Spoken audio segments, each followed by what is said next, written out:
The Browns' post-game meetings usually stay behind closed doors until Shedeur Sanders kicked one wide open, right after a painful divisional loss.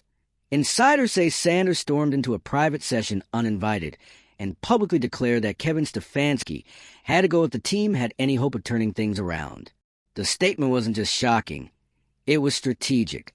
Sanders knew exactly what he was doing.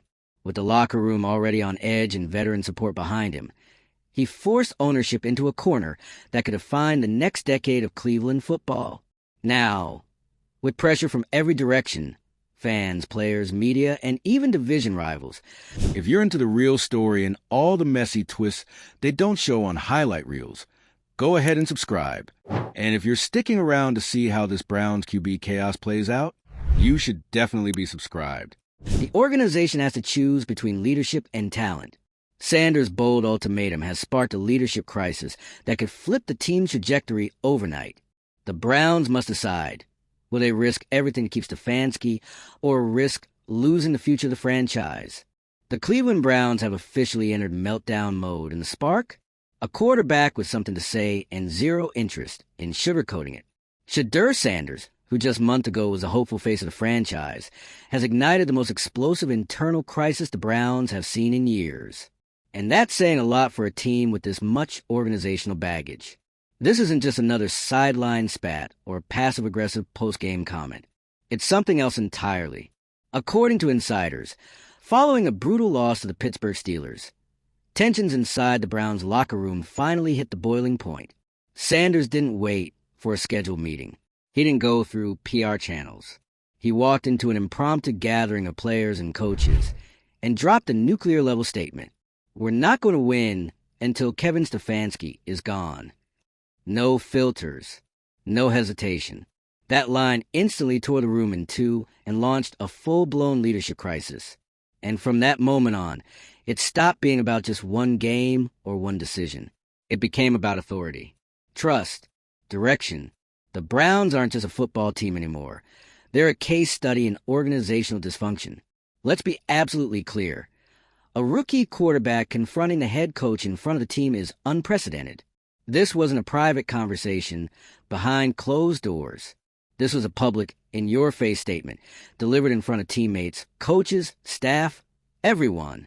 Shedeur Sanders didn't whisper. He declared. And now, that one moment has shattered the illusion of stability the Browns were trying to maintain. For weeks, frustration had been simmering, losses piling up, confusing decisions, players voicing their disappointment behind the scenes, coaching strategies getting picked apart on film and in the media, fans growing restless. Again, and then Shedeur gave those frustrations a name, Kevin Stefanski. The reaction? Instant chaos. Reports say the locker room is now split into factions. Some players, especially veterans, are backing Sanders. They've seen enough. They believe in his talent and leadership. And when your vets start siding with the rookie quarterback against the head coach, it's a red flag the size of First Energy Stadium. Others are staying quiet, neutral, watching, because no one wants to be the next target. No one wants to get caught in the middle of a war between a franchise's most promising player and a coach who's clearly on the ropes. And it's not just the locker room that's feeling it. This situation has reached the highest levels of the Browns organization. Ownership, especially D. Haslam, is reportedly furious, not just at Sanders' statement, but at the fact that things were allowed to reach this point. There's real talk of drastic changes on the table. Coaching, staff, culture, everything. But here's the thing. This isn't just about Stefanski anymore. This is about what kind of organization the Browns want to be. Do they double down on a coaching staff that's clearly lost the locker room? Or do they embrace the bold, risky leadership of a quarterback who just drew a line in the sand? Because make no mistake, Shedeur's not walking this back. He knows what he said. He meant what he said. And by saying it out loud, he forced the Browns to confront the truth they've been avoiding for too long.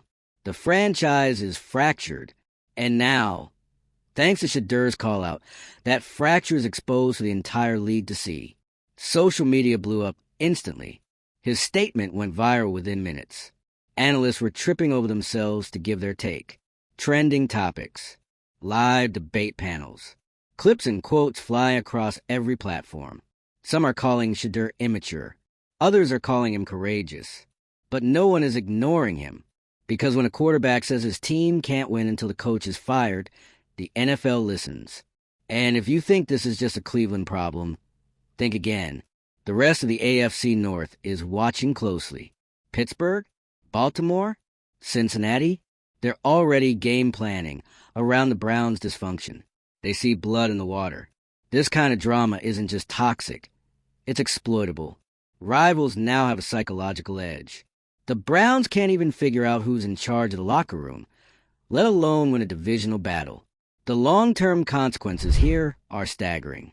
If the Browns don't act quickly, they're risking far more than one bad season. They're risking their quarterback. Because this isn't just some disposable hot take from a backup riding the bench. This is your franchise guy, the one you pinned your hopes on, the one who walked in with a spotlight already on him and the skills to match. And if he walks, that's not just another rebuild. That's a catastrophic failure that could haunt this franchise for years. Let's not forget, Sanders has support. He's not some lone voice yelling into the void. He has players backing him. He has fans nodding along, sick of the same cycle repeating year after year. And he has leverage, because quarterbacks like him don't come around often. If the Browns blow this, the damage won't stop at Shedeur. It'll spill into every part of the organization. Future free agents will hesitate. Draft picks will ask more questions. The culture will rot. But there's another layer to this. What happens to player-coach relationships league-wide if this becomes a pattern? Because this moment sets a precedent. If Sanders gets his way, it shows that quarterbacks, especially ones with visibility and influence, can challenge leadership publicly and get results. That might sound empowering, but it's also dangerous. You start undermining authority structures, and suddenly everyone thinks they're above the system. Team cohesion? Gone. Discipline? Slips. Respect? Erodes fast. So, for the Browns, this isn't just about picking sides. It's about setting the tone for what leadership means in their building.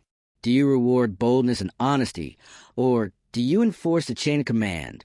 Do you prioritize short-term control or long-term progress? Because that's the real decision on the table right now. And the clock's ticking. Right now, the only thing worse than making the wrong call is making no call. Indecision is poison. Players notice. Fans notice. The media will drag this out. The longer ownership stalls, the worse it gets. There are no clean options, but there's a clear one. The Browns need to acknowledge reality. Stefanski has lost the room. The results are embarrassing. The leadership is in free fall. And the guy who's supposed to lead this team into the future is already 1 foot out the emotional door. This is the moment to make a hard decision. Not just to save a season, but to save the future of the franchise.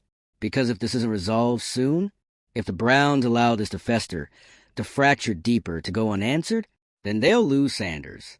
And after that, it's not just a coaching change.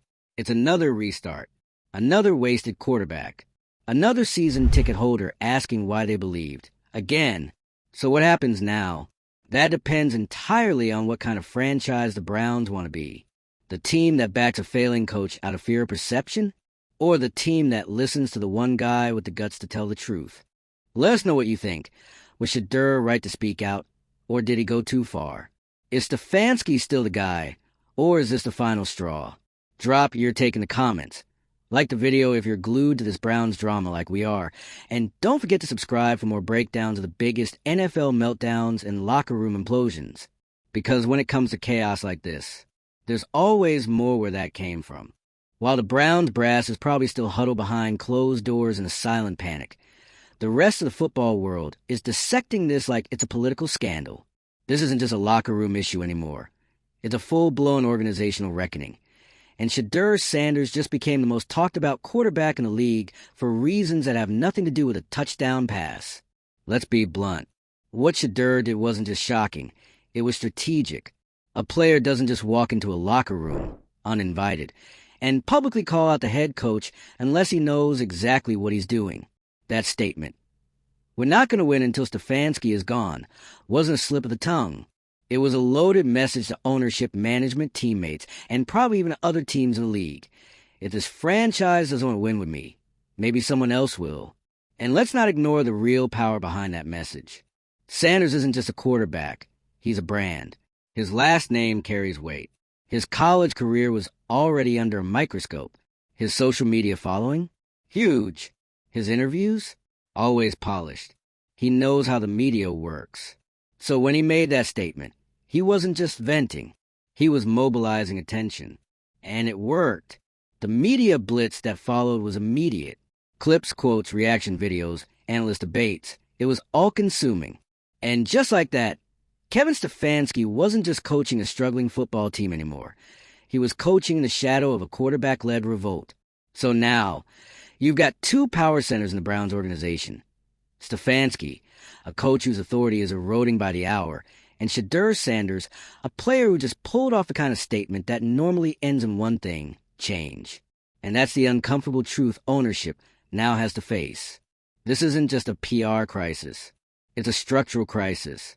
You can't run a functioning football team when your quarterback has openly declared the coach isn't fit to lead. That's not reparable. There's no heart-to-heart, no closed door. We're all good now photo op that fixes that. It's broken.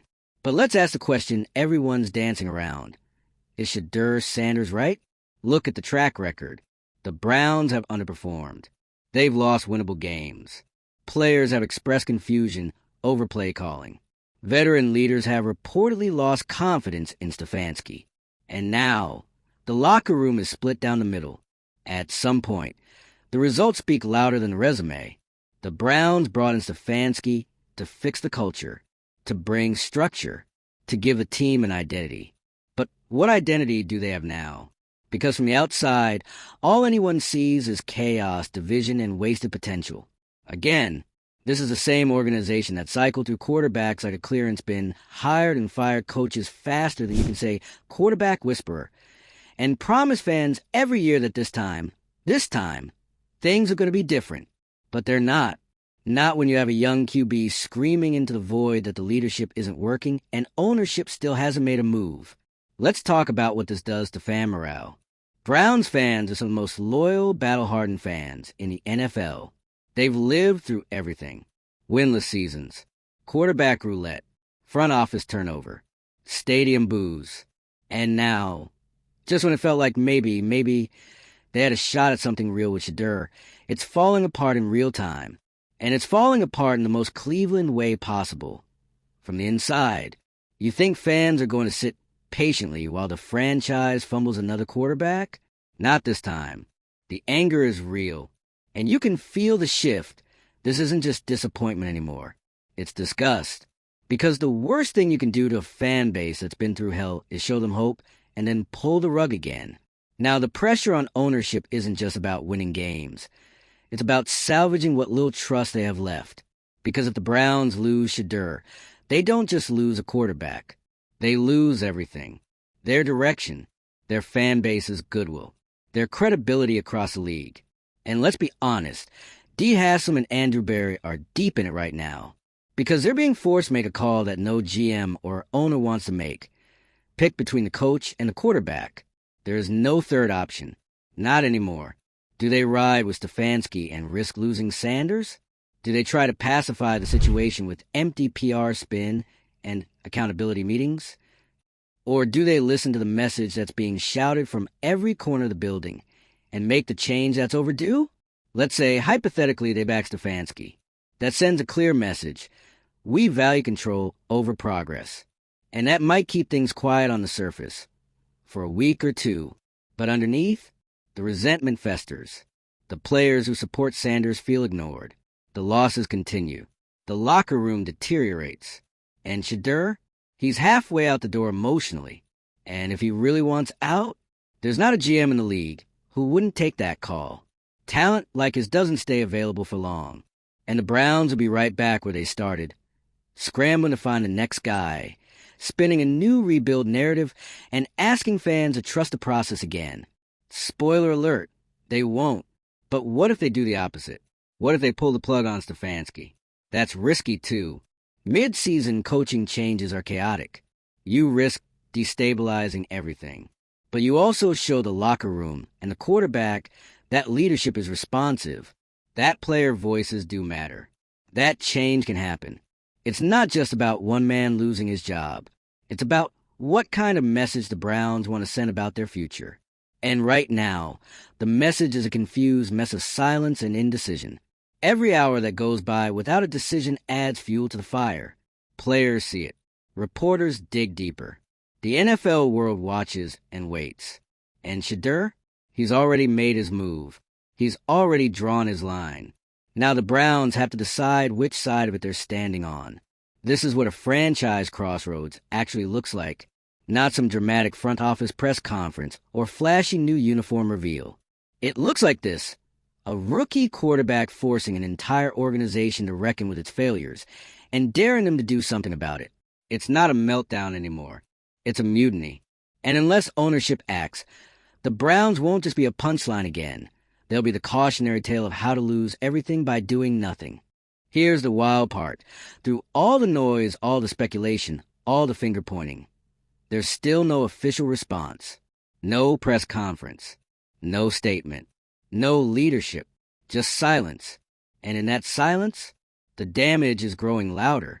This is the kind of moment that reveals who's actually running the show. Because right now, no one is stepping up. Not Stefanski, not Andrew Berry, not ownership. They're either stunned or they're stalling, and both are bad. You'd think a head coach who just got publicly torched by his starting quarterback would have something to say. Some rallying cry. Some defense of his system, his leadership, something. But Stefanski? Nothing. And when the coach goes quiet while the locker room burns, that's when players start checking out. For real. Because the locker room isn't just divided. It's tense. No one knows who's being watched, who's being listened to, or who's next to speak up. You got veteran players backing Shedeur in private. Others trying to stay neutral. But even that neutrality is a stance now. And the longer ownership hesitates, the more unstable that locker room becomes. Every team talks about culture. Every coach preaches accountability. But when the storm hits, when your quarterback stands up and publicly challenges your authority, that's when you find out if the culture is real or just words on a wall in the practice facility. And right now, the Browns are all wallpaper and no foundation. Let's talk about timing, too. This didn't happen during the offseason.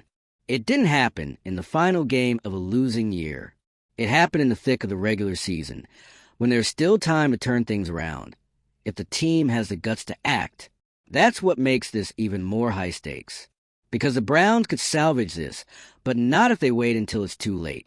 And let's not forget the external pressure. The league is watching. Division rivals are watching. You think Mike Tomlin isn't smiling in his office right now? You think the Bengals or the Ravens aren't circling their next Browns game with a big red marker? Dysfunction is opportunity in this league. If your opponent is imploding, you don't just watch, you capitalize. This drama isn't staying behind closed doors. It's playing out on national TV, on every sports podcast, on every analyst roundtable. Fans are tweeting. Reporters are digging. Every little facial expression on the sidelines is getting overanalyzed. That's the atmosphere the Browns are now operating in. Total exposure. Total vulnerability. And here's a brutal truth. Shedeur Sanders forced this moment because no one else would. That's the part the front office doesn't want to admit. For all the power ownership holds. For all the decision-making clout the GM is supposed to have. It wasn't them who called out the dysfunction. It was a 22-year-old rookie quarterback who walked into the fire and said what needed to be said, not because it was easy, not because it was safe, but because it was true. And you can criticize the way he did it. You can question the timing, but you can't question the impact. He put the spotlight right where it belongs, on a system that isn't working. Let's say Stefanski stays. Let's play that out. How does that look week to week? Press conferences filled with vague answers and forced unity. A locker room pretending to move forward while everyone knows there's unresolved tension. Shedeur trying to lead a team with a coach he's already publicly rejected. That's not a recovery plan. That's a hostage situation. And if the Browns try to suppress it, try to spin it with PR buzzwords and behind-the-scenes team-building exercises, that's even worse. Because then you're not just ignoring the problem. You're insulting the intelligence of your players and fans. Everyone knows what's going on. Everyone saw the quotes. Everyone knows this team is fractured. And if you pretend otherwise, you lose something way more important than a game. You lose credibility. But here's where the Browns can flip the script, if they act. Backing Shedeur doesn't have to be about ego or conceding power to a player. It can be about accountability, about listening, about resetting a culture that clearly isn't delivering results. Because at the end of the day, this is not a quarterback problem. This is a leadership problem, a structure problem, a vision problem. And if the Browns finally face that, if they stop being scared of disruption, they might actually be able to move forward. It's not about scapegoating Stefanski. It's about recognizing when something has run its course. And when your quarterback, your players, and your fans are all saying the same thing, you'd better listen. Because if you don't, the next domino isn't a coach. It's Shedeur. And when he walks, so does your future. That's where this is heading. That's the reality. And if Cleveland lets it get there, there is no coming back from that kind of loss. They won't just be dealing with a PR mess. They'll be the team that had everything right in front of them and still chose a safe, outdated path. They'll be the franchise that watched their own player wave a red flag and still crashed into the wall. The Browns can either make the bold move now or make a desperate move later. So what's it going to be? Let us know how you see this playing out in the comments. Do you back Shedeur? Do you think the Browns can recover? Is this the moment they finally take control? Or the one that proves they never had it? If you're just as locked into this drama as we are, hit that like button. Subscribe for more breakdowns of the biggest stories in sports, and stay tuned. Because if this situation's taught us anything, it's that rock bottom in Cleveland always has a basement.